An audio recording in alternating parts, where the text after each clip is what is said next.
Mission পরবর্তী যে এইটা প্রথম আমাদের মহান জাতীয় আমাদের মহান স্বাধীনতা জাতীয় দিবস। এটা নিশ্চয়ই আলাদা একটা গুরুত্ব রয়েছে।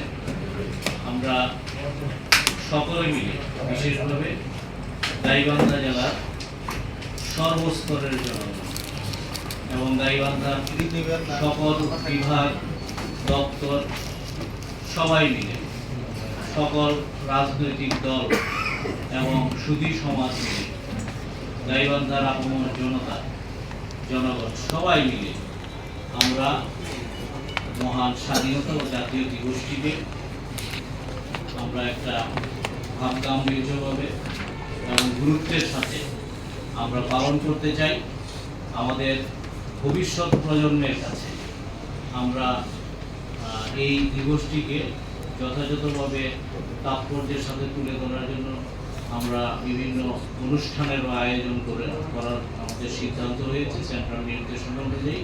সেগুলো আমরা যেন পালন করতে পারি সঠিকভাবে। আমাদের একটি চ্যালেঞ্জ রয়েছে, স্কুল বন্ধ, এখন শিক্ষা প্রতিষ্ঠানগুলো বন্ধ। তারপরেও আমি আমাদের ডিপিও মহোদয়, যারা শিক্ষক অফিসার মহোদয় রয়েছেন এবং সংশ্লিষ্ট অন্য যারা রয়েছেন, উপজেলা নির্বাহী বিষয়বৃন্দ রয়েছেন, আপনারা সবাই মিলে এটা যেন এনশিওর হয়েছে আমাদের যে ডিসপ্লে কুচকাওয়াজ এবং অন্যান্য যে প্রতিযোগিতাগুলো সেগুলো যেন কোনো বছরের তুলনায় কমতিত নাই, বরং এর চেয়ে আরও জাঁকজমকপূর্ণভাবে যেন হয়। হ্যাঁ, এটাকে আপনারা এনশিওর করবেন।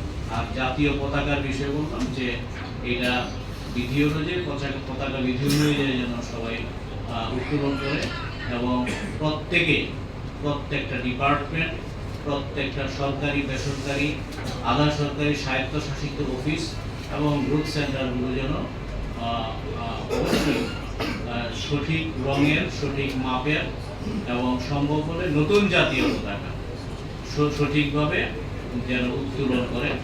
আমাদের পুরো গাইবান্ধার আকাশ যেন নতুন জাতীয় পতাকা দিয়ে ছেয়ে যায়। লাল সবুজের যে জাতীয় পতাকা, একেবারে নতুন জাতীয় পতাকা, নতুন সঠিক রঙে এবং মাপের আমাদের হচ্ছে। কেমন?